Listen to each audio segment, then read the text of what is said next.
안녕하세요. 퉁치딸리입니다. 24번째 영화, 네, 여러 가지로 그 뒤에 배경이 좀 있습니다. 발랑신 스트라빈스키, 발랑신 러시아의 위대한 안무가죠. 스트라빈스키의 너무나 유명한 작곡가죠. 네, 페트루시카 이런 부분이 아마 발레 쪽하고는 관계가 있어요. 그 다음에 실피드, 바야데르, 가스누아젯 호두깎이 인형, 그리고 또 로메오와 줄리엣. 네, 제가 한 30년 된 것 같아요. 거의 30년 다 돼갑니다. 그때 이제 파리에서 공부하고 그럴 때 그 발레도 좋아하고 오페라도 좋아해서 뭐 자주 드나들었죠. 오페라 드 파리 그때 프로그램들인데요. 그 오페라 드 파리는 크게 두 가지로 나뉩니다. 오페라 드 바스티유에서는 우리나라 정명훈 지휘자도 예전에 거기서 어떻게 보면 가장 수석 지휘자 같은 그런 역할을 했었던 적이 있죠. 그 정면에 딱 들어가면 그 정명원 지휘자의 그 사진이 딱 그 걸려 있어가지고 그때 너무 뭐랄까 좀 감동했던 기억이 있습니다.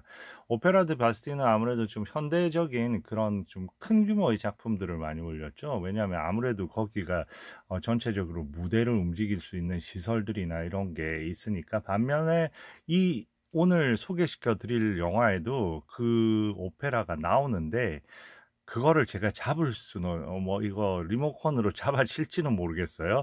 오페라 드 가르니에라고 파리 오페라는 바스티유하고 가르니에를 합쳐서 오페라 드 파리라고 하는 거거든요. 그래서 그 좀 고전적이거나 오페라 가르니에는 말 그대로 오페라 앞에 위치하고 있어요. 예전 스타일의 오페라죠. 아주 그 내부 장식이 아름답고 그 안에서는 주로 좀 규모가 작은 고전적인 오페라라든지 아니면 발레도 좀 규모가 작은 그런 걸 공연을 하는데 대기내기 그 아름다운 오페라 하우스입니다.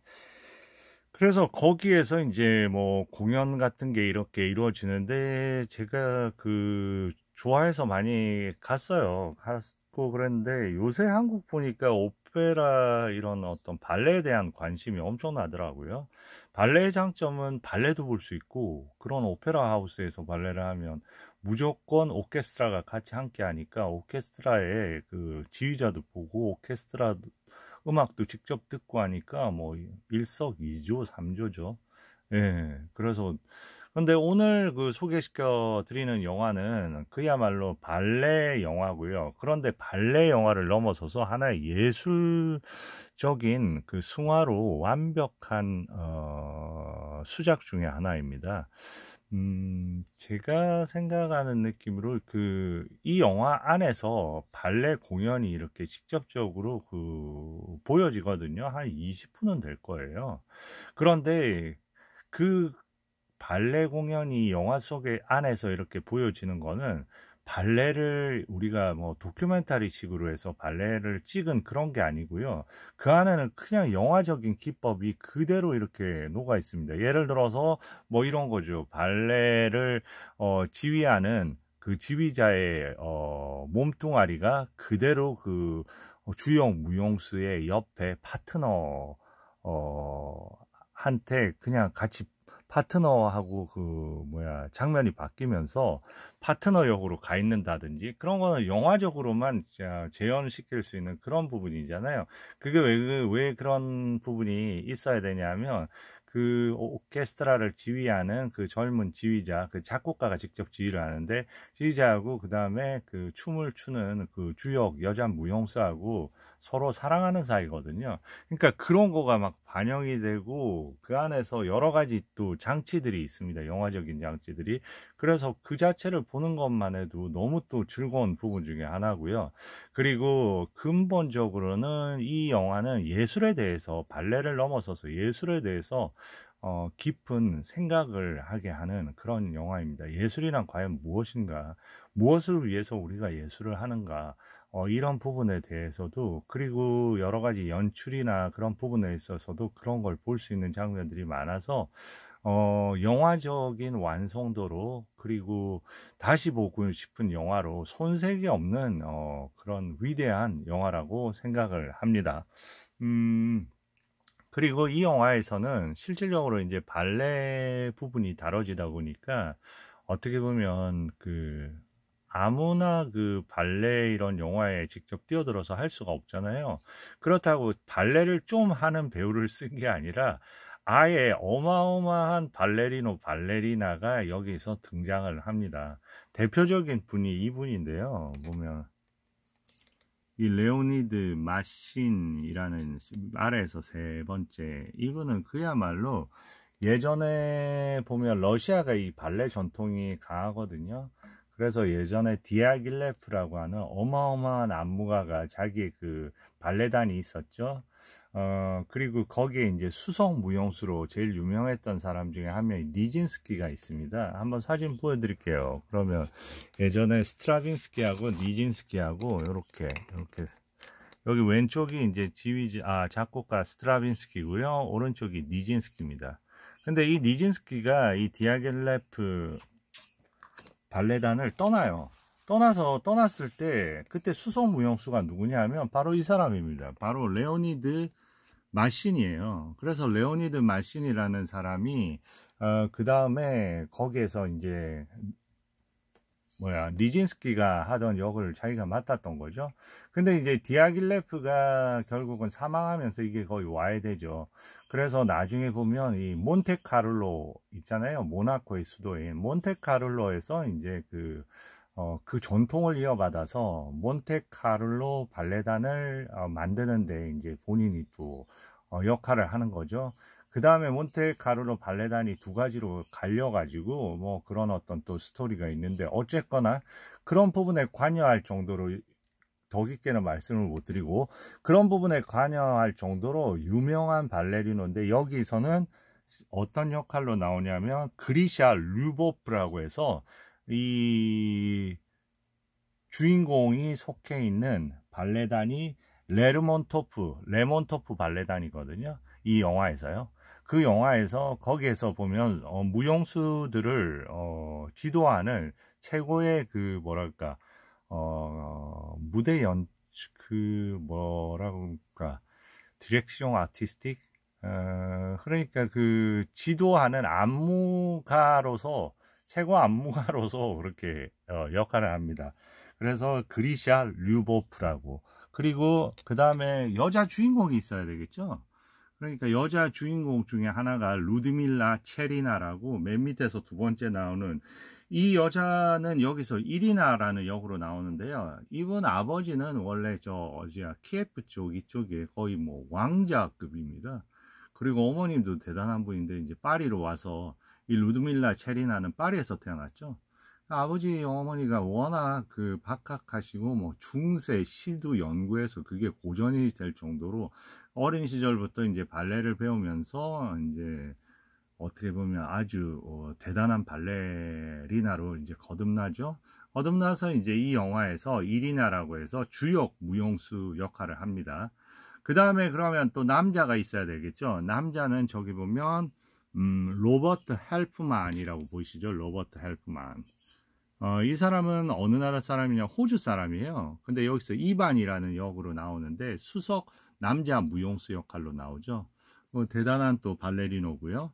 그러면 주인공은 주인공이 있어야 되겠잖아요. 원래 이 둘은 그야말로 어마어마한 사람들이고, 우리의 주인공은 이 영화를 기획을 감독이 하면서 사실 주인공 때문에 좀 애를 먹다가 스코틀랜드에서 무용을 어렸을 시절부터 했던, 그러면서 배우를 하는 사람을 찾은 거죠. 그런데 실질적으로 보면 이 배우한테는 이 무용가한테는 이 영화가 첫 작품입니다. 그 다음에 이 영화를 통해서 이제 반향을 불러일으켜서 마찬가지로 이 호프만 이야기에도 출연을 하고 여타의 작품에도 움직이게 되는 거죠. 그 배우가 바로 모이라 시어러, 여기 보이죠? 모이라 시어러.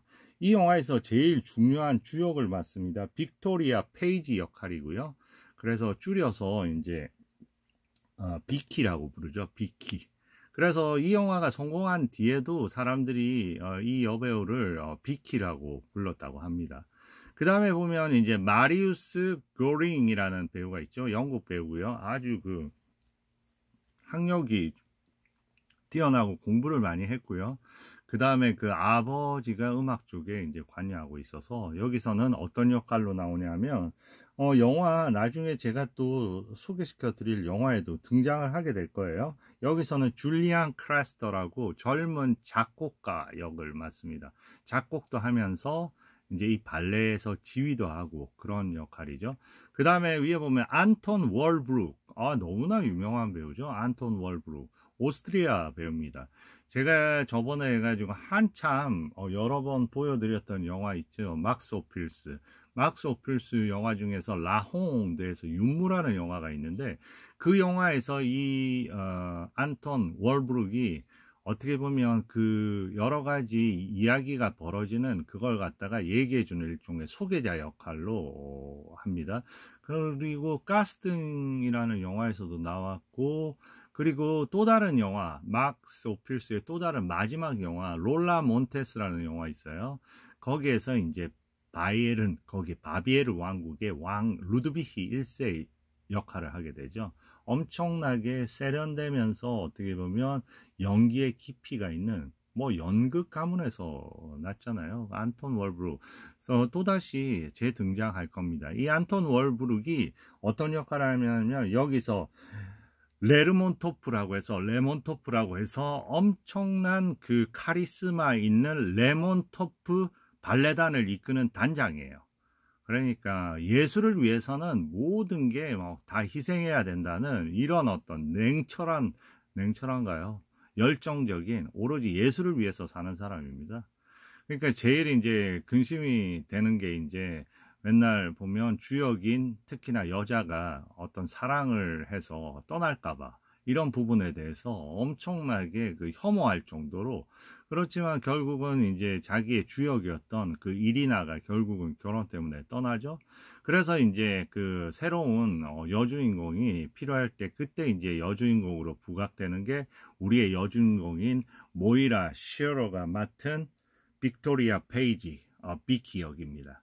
그러니까 비키하고 결국은 이 마리우스 고링이 분한 젊은 작곡가 줄리안 크레스터하고 또 사랑에 빠지게 되는 거죠. 그래서 아까 제가 말씀드린 무대에서 지휘를 하고 그리고 첫 작품에서 이제 그 주역을 맡고 그런 식으로 이루어지는 거고요. 그 다음에 위에 보면 잭 카디프라고 적혀 있는 분은 촬영 감독입니다. 어디에서 또 촬영 감독을 했냐면요. 바로 전 영화 흑수선에서도 촬영 감독이었고 그리고 귀향에서 촬영 감독이었고 귀향은 한번 생각을 해봐야 되겠네요. 근데 이분이 너무 유명한 분이라 제가 꼭 다시 소개시켜 드리고 싶은 영화 중에 알버트 루인의 판도라 앤 플라잉 더치맨이라는 영화 있어요. 그 영화는 정말 저의 최애 영화이기 때문에 거기서 제임스 메이슨도 나오고 거기에서도 촬영 감독을 한 사람이 바로 이 잭 카디프입니다. 잭 카디프는 그 망키위치의 맨발의 백작 부인에서도 이 카메라 감독이 잭 카디프예요. 어마어마한 촬영 감독입니다. 그래서 이 영화 자체에 전체적으로 보여지는 촬영의 이 수준과 깊이가 엄청나죠. 그 다음에 브라이언 이스타일, 이 사람은 누구냐면 영국의 작곡가면서 바로 전에 흑수선에서도 이 사람이 음악을 맡았고 요번에 이 영화에서도 음악을 맡게 됩니다. 그리고 또 옆에 하인 헤크로스, 이 사람 헤크로스, 이 사람도 마찬가지예요. 독일 이름이 나오죠. 독일 느낌, 독일 사람입니다. 이 사람은 무대 연출, 마찬가지로 흑수선에서도 무대 연출을 했고 그리고 그 귀향에서도 무대 연출을 했고 그러니까 그 지금 여기서도 하니까 마이클 파워라고 에메릭 프레스버거하고 같이 일하는 사람은 같이 많이 일을 하는 거예요. 마치 조역 배우 이분처럼. 에스몬드 나이트 또 나왔잖아요. 에스몬드 나이트 어디에서 나왔냐면 제일 처음에 여러분이 보셨을 때는 귀향에서 그 여우 키우는 제니퍼 존스의 아버지 있잖아요. 관짜면서 하프 연주하는 그 아버지 엄청나게 그 눈 인상이 매섭고 눈이 푹 끼어 들어가서 한쪽이 실명인 듯한 그런 느낌을 주는 실질적으로 눈이 그럴 겁니다. 그 에스몬드 나이트하고 나이트가 어디에 또 나왔어요? 바로 전 흑수선 영화에서 그 늙은 장군 역으로 나왔잖아요. 여기서는 이 젊은 작곡가 지휘자 이전에 이 레르모프 이 극단 발레단에서 그 상임 어떻게 보면 지휘자 역할을 하는 사람으로 이렇게 나오죠. 이름이 잘 기억이 안 나는데 어쨌든 그 지휘자 역으로 나옵니다. 리비라는 지휘자 역으로 나옵니다. 리비. 네, 그렇게 되겠네요. 그러니까 보면 다시 한번 설명을 드리면 안톤 월부르기 레몬토프 단장이고요. 그리고 마리우스 고링이 이제 젊은 지휘자, 젊은 작곡가 역할이고, 모이라 쉬어러가 그러니까 우리의 그 주인공 비키 여주인공 역할이고, 그 밑으로 보면 레오니드 말신이 그 어떻게 보면 그 연기 지도 감독 역할이죠. 그 발레리노의 우두머리인 거죠. 그리고 발레리노로 대표 발레리노로 나오는 사람이 로버트 헬프만, 그리고 루드밀라 체리나가 거기서 주역 여자 무용수, 나중에 결혼을 하면서 떠났다가 다시 돌아와요. 전체적으로 이런 분위기의 영화입니다. 네. 이게 왜 이렇게 길렀지? 네. 자, 오늘의 영화는 따단 딴딴 바로 그 유명한 The Last Shoes, 우리나라 번역 분홍신이잖아요. 이거 진짜 괜찮은 것 같아요. 안데센의 원작이죠. 그런데 이 분홍신 제목 너무 괜찮은 것 같아요. 이거 붉은 슈즈, 이거보다 분홍신 너무 좋은 번역 같습니다. 줄거리는 어떤 줄거리인지 많이 아실 거예요. 이 영화 진짜 보신 분들 엄청 많을 것 같아요. 그런데 이 영화가 왜 제가 이 영화를 어떻게 보면 여태까지 그 프레스버거의 이 세 작품 중에서 보면 저는 이 작품이 가장 수준이 높다고 생각합니다. 왜 그러냐면 이 작품을 읽을 수 있는 그 층이 너무나 복합적인 층이 많아요. 어떻게 보면 뭐 1차적인 부분으로 발레 영화의 줄거리에 그렇게 해석할 수도 있지만 뒤에 그 2차, 3차, 4차 이렇게 전문적으로 들어가서 해석할 부분의 상징들이 너무 많기 때문에 저는 이 작품을 상당히 높게 이렇게 평가를 합니다. 그러면 줄거리 한번 볼까요? 줄거리가 어떤 게 잘 돼 있을까요? 자, 이런 거 읽어보는 건 나쁘지 않네요. 마이클 포웰과 에메릭 프레스버거는 이 영화 외에도 뭐 황금 멤버, 네, 여러 분홍씨는 영국보다 미국, 일본, 한국에서 큰 성공을 거뒀다. 바로크풍의 화려한 세트로 아트 디렉션과 데코레이션 분야에서 오스카상 수상, 잭 카디프의 섬세한 칼라 촬영으로 오스카 촬영상 수상, 브라이언 에스데일의 서정적이고 격정적인 음악, 다 나오네요. 그래서 줄거리 한번 들어가 볼까요? 줄거리, 이게 낫나? 네, 한번 볼까요? 자, 불타는 가슴이라는 발레 공연을 끝내고 극단 감독 보리스는 파티 초대에 응한다. 아마추어들은 질색이라며 자신을 위해 공연하는 조카 비키를 보고 싶어 하지 않던 그는 막상 아름답고 젊은 그녀를 대하자 생각이 바뀐다. 조금 복잡하네요. 제가 그냥 설명을 드리는 게 나을 것 같아요. 자, 제일 처음에 영화가 시작했을 때는 이제 막 사람들이 이렇게 쏟아져서 극장 안으로 들어가는 장면부터 시작을 합니다. 들어가는 장면부터 시작을 하는데 들어가서 공연을 보러 온 거예요. 그 열성적인 이제 공연 애호가들이죠. 젊은 층이 상당히 많더라고요. 그래서 2층 앞에서 서로 좋은 자리를 앉기 위해서 막 몰려갑니다. 그래서 2층의 1년에는 이제 한쪽은 이 음악을 이 발레 음악을 불타는 심장이라는 이 발레 음악을 작곡을 한 사람의 그 제자들이고요. 한편에는 이제 그 발레리나를 보기 위해서 온 그 팬들입니다. 그래서 막 이제 그게 시작됐어요. 시작됐는데 이제 그 학생 중에 한 명이, 그 작곡가 학생 중에 한 명이 우리의 남자 주인공인 그 마리우스 고링이 분한 줄리안 크레스턴 거예요. 근데 그 자기 교수님의 음악이라고 했는데 자기가 쓴 음악이 나오는 겁니다. 그리고 친구들한테 저건 내 음악인데 하고 이제 화가 나서 그냥 무대를 박차고 이제 나가는 거죠. 거기 2층 객석에서. 그러고 나가서 이제 그 일이 시작되는 거죠. 나가서 이제 따지는 거죠. 편지를 쓴 겁니다. 극단 발레단 단장한테 편지를 써서 그 사람을 이렇게 찾아갔더니 그 사람이 하는 말이 내 편지 지금 뜯어봤냐? 아니면 나 돌려다오 이랬더니 벌써 뜯어봤는데 너 당장 일하지 않을래? 그러면서 그래 뭐 주급 얼마에 그렇게 일하지 않을래 하니까 이게 어떤 좋은 기회인데 하면서 너무 좋아하는 거예요. 그러면서 편지를 다시 자기가 쓴 거 가져가려고 하자 뭐라고 얘기하냐면 거기서 이제 단장의 캐릭터를 보여주는 거죠. 단장 안톤 월부르기 분한 그 레몬토프 단장이 얘기합니다. 그래. 너 이해하겠어. 그런데 사실 무언가를 갖다가 훔침을 당한 사람보다 훔쳐간 사람이 아마 더 마음이 불안할걸? 그러면서, 우연히 할 수도 있는 거고, 그런 건 빨리 잊어. 그러면서 이제 얘기를 합니다. 그러니까 그런 게 별로, 그런 거에 너무 마음을 쓰지 말라. 이 역에서 그 흔히 있는 비일비재한 현상이다. 그거 말고 나는 너 능력 봤으니까 나랑 함께 일하자. 이렇게 된 거예요. 그리고 이제 그 파티에도 또 초대를 받습니다.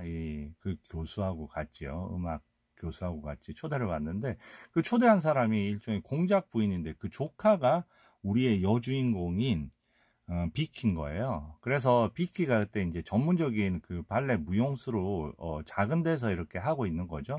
근데 비키를 만나게 비티한테 이 레몬토프 발레단 단장을 만나게 해주려고 이제 공작 부인이 일종의 그 자리를 만든 거죠. 근데 딱 그걸 알고 이제 되게 불쾌하게 생각합니다. 당연하겠죠. 뭐 이렇게 콧대 높고 자기 예술에 완벽하게 몰두하는 그런 단장인데요. 그래서 가서 파티에 갔어요. 가서 이제 한쪽에 딴 데 가서 있으면서 뭐 그 공작 부인한테는 이미 뭐 안 좋은 얘기를 했죠.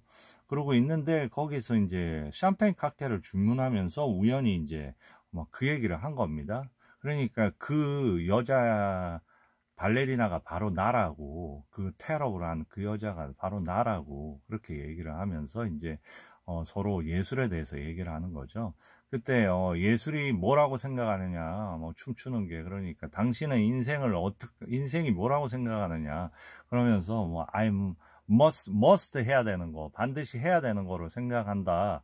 모든 걸 떠나서 그러면서 이제 둘이 대화를 하기 시작한 거죠. 그래서 이제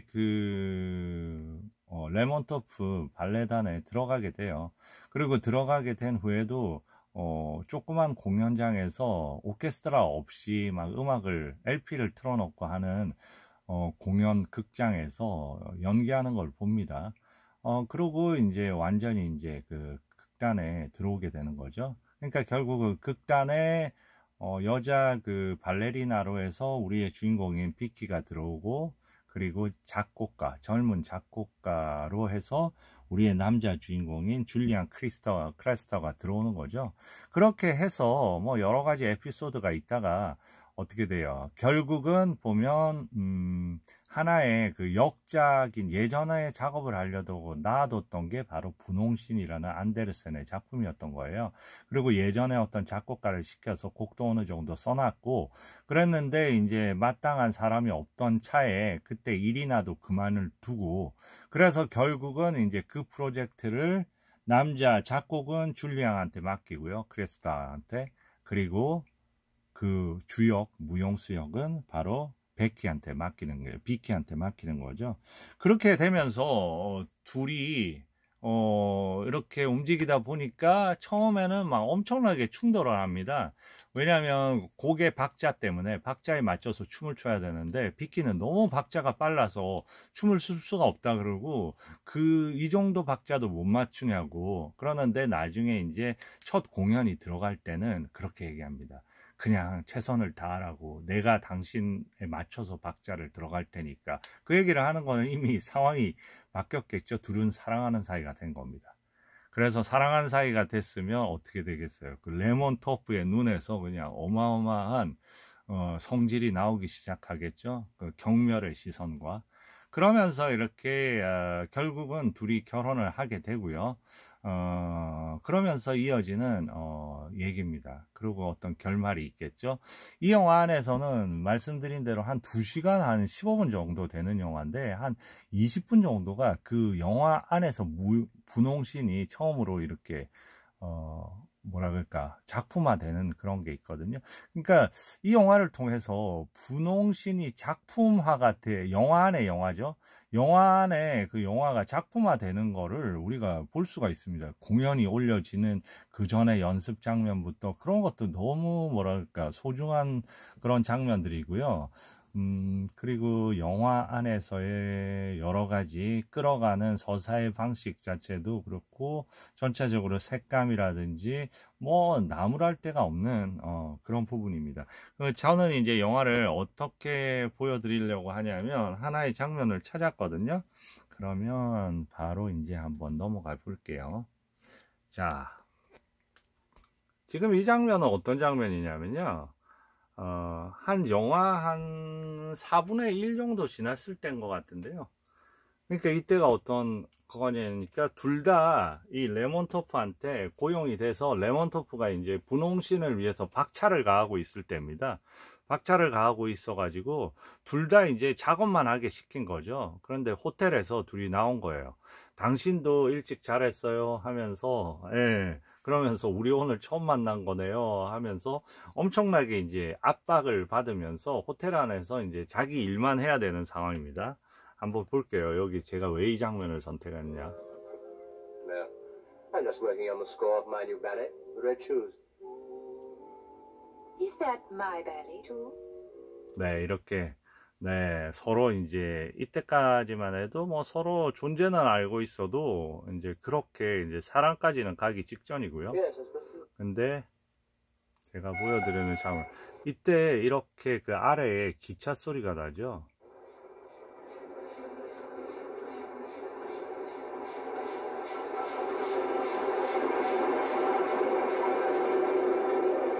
네, 저는 이 장면을 보여드리고 싶어서 이 부분을 택했어요. 이 부분을 그냥 챕터만 넘기다가는 도저히 이 부분을 못 잡을 것 같아서 이 부분이 아주 나중에 어떤 상징이 됩니다. 이 아래를 바라보면서 둘이. 근데 항상 보면 그 영화에서 기차와 경적 소리, 그리고 저번에 바로 그 전 영화가 그 전전 영화였던가, 뮤어 부인과 유령 생각나세요? 거기에서도 그 남자 누굽니까? 남자, 갑자기 생각이 안 나네. 그 주인공 여자하고 기차에서 이렇게 헤어지는 장면이 있잖아요. 헤어지는 장면에서 어떤 안개가 이렇게 슉, 기차에 안개가 있으면서 서로 헤어지는 장면이 있잖아요. 제가 그때 설명했을 때, 조지 샌더스. 이렇게 기억이 이제 가물가물합니다. 조지 샌더스하고, 그 다음에 그 진티언이죠. 진티언이하고 이렇게 헤어지는 장면에서 중간에 그 기차에 그 안개 같은 게 올라오잖아요. 그 수증기 같은 게 이렇게 연기가 올라오면서 제가 그때 설명을 했습니다. 어떻게 보면 저 안에 엄청나게 숨기고 있는 조지 샌더스의 어떤 그런 부분을 상징을 한다. 결국 조지 샌더스는 이미 결혼한 상태고, 뭐 그때 그런 말씀을 드렸습니다. 여기에도 나름 상징이 없을 수가 없어요. 이렇게 기차 경적이 그냥 울리고 심지어 저 아래를 쳐다보고 있는데 저런 게 어떻게 보면 그 둘은 한 곳을 보고 있잖아요. 한 곳을 보고 있으니까 결국은 한 곳을 볼 줄 안다는 거는 결국은 결혼으로서의 어떤 이어짐이 가능한 거고요. 그렇지만은 그 뒤에 저 안개같이 피어오르는 저게 어떤 의미인지는 나중에 이제 보시게 될 거예요. 그러면 첫 번째 저는 그냥 이동을 할게요. 이제 중간중간 1번부터 가야 되니까 챕터를 1번부터, 저게 13 정도니까 36에서 이것도 저작권이 있을 거예요. 그러니까 영화 시작이, 저는 시작 장면을 보여드리려고 이걸 택했거든요. 저는 이 부분 너무 좋습니다.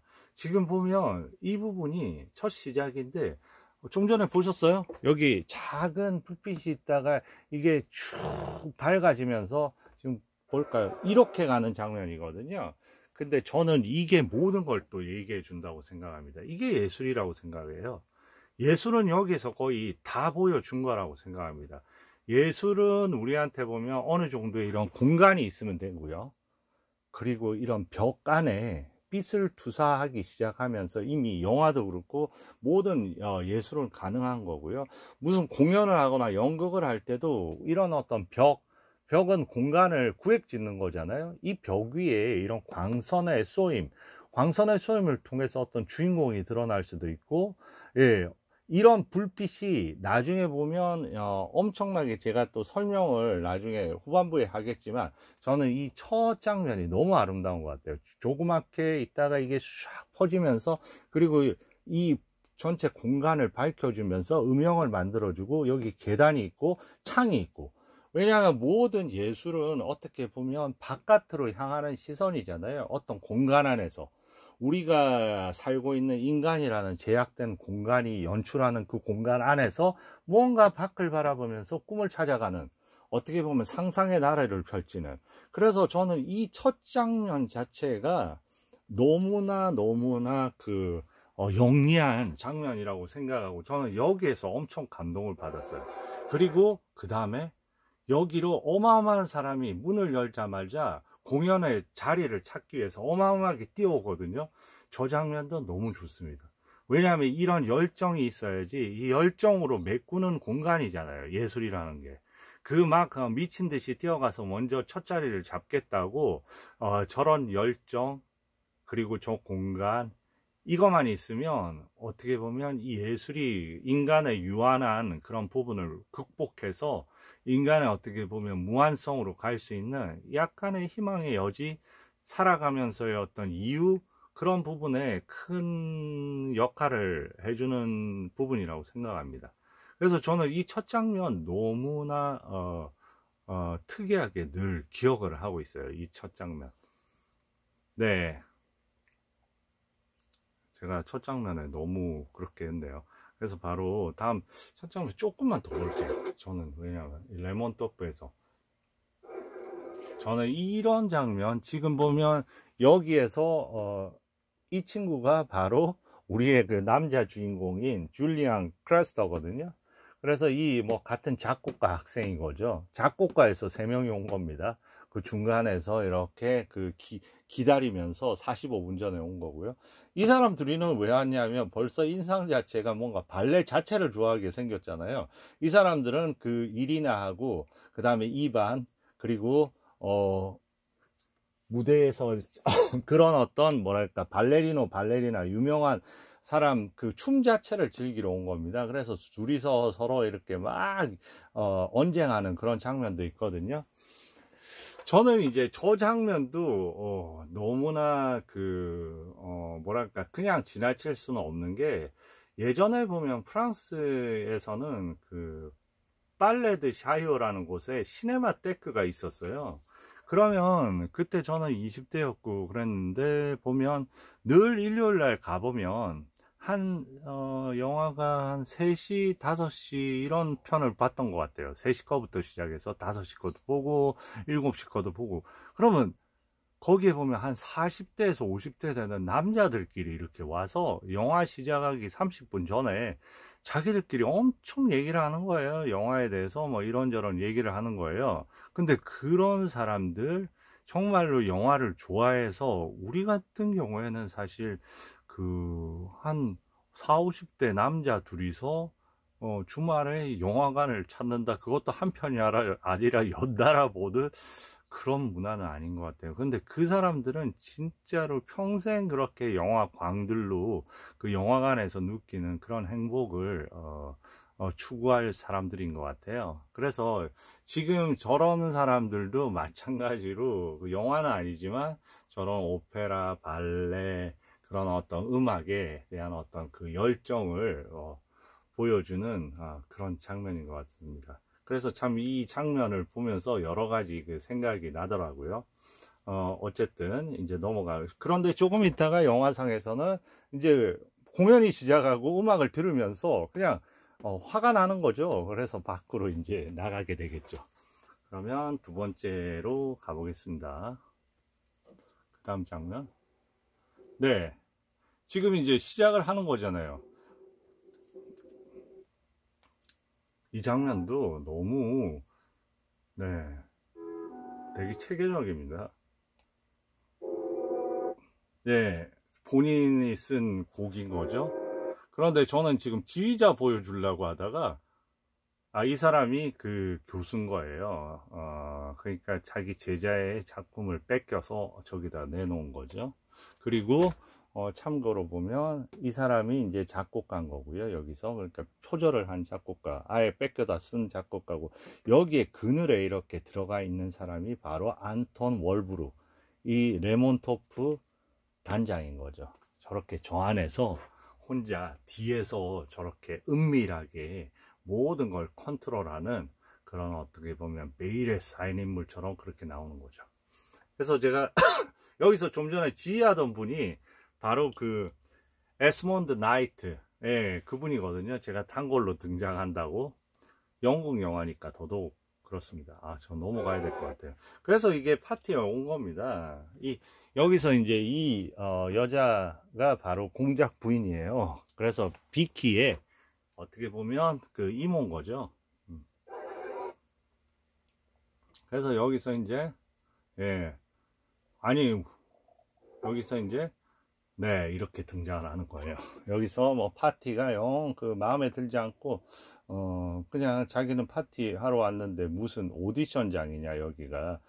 당신 조카 그 봐주는. 그리고 여기에 우리의 주인공이 있네요. 비키가. 와서 이제 얘기를 하면서 어떤 얘기에서 서로 교감이 생겨서 어느 정도의 호감을 가지게 되는 그런 부분입니다. 넘어갈게요.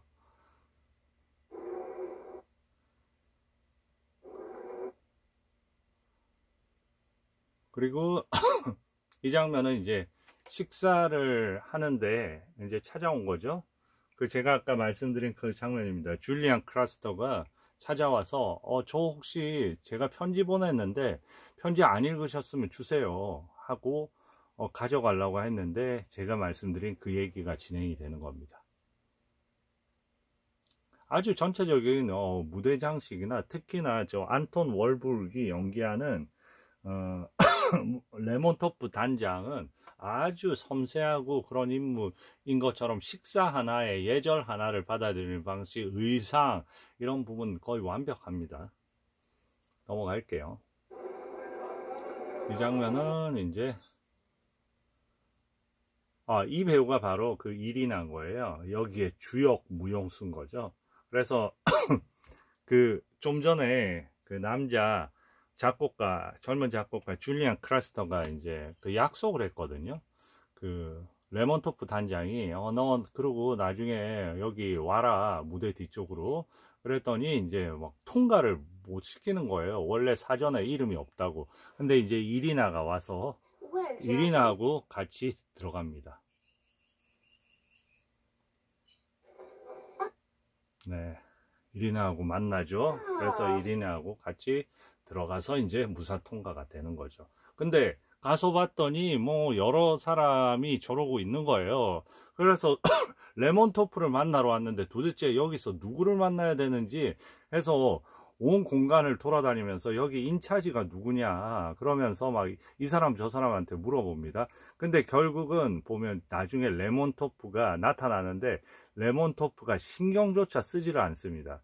왜냐면 뭐 약속 있어서 오라고 해도 뭐 그런 게 개인적인 약속이 아니고 그 안에서 독재자 같은 사람이기 때문에 자기 일만 봅니다. 그런 거는 비키하고 만남도 마찬가지로 그렇게 처리가 되고요. 그런데 이런 어떤 물어보는 장면을 통해서 여러 가지 이 무대 뒤쪽에서 일어나는 일을 이 사람이 누구냐면 이 사람이 바로 그 예전에 발레루스 디아겔레프 거기에서 수속 무용수를 했던 바로 그 레오니드 마신입니다. 엄청나게 유명한 사람이죠. 사실상 전설적인 무용수인 거죠. 여기에서는 이제 그리샤 루보프 역을 맡고 있습니다. 그리고 지금 여기에 이렇게 앉아있는 이 사람이 바로 이제 그 오스트리아 출신의 그 무용가고요. 여기서 이반이라는 역할을 맡고 있어요. 그러니까 이리나 보셨고 이반 보셨고 그리고 류보프 보셨고 그러니까 여기서 모든 거를 갖다가 명령하고 하는 거죠. 지금 또 지각을 했습니다, 이리나가. 그리고 여기 한쪽에서 어쩔 줄 모르고 우리의 주인공은 줄리앙은 누굴 도대체 만나야 되는지를 모르고 기다리고 있고요. 여기에서 뭐 여러 가지 무대를 준비하고 있는, 연습을 하고 있는, 그래서 그 영화 자체가 너무나 볼거리가 많아요. 여러 가지로. 넘어갈게요. 이 장면은 뭐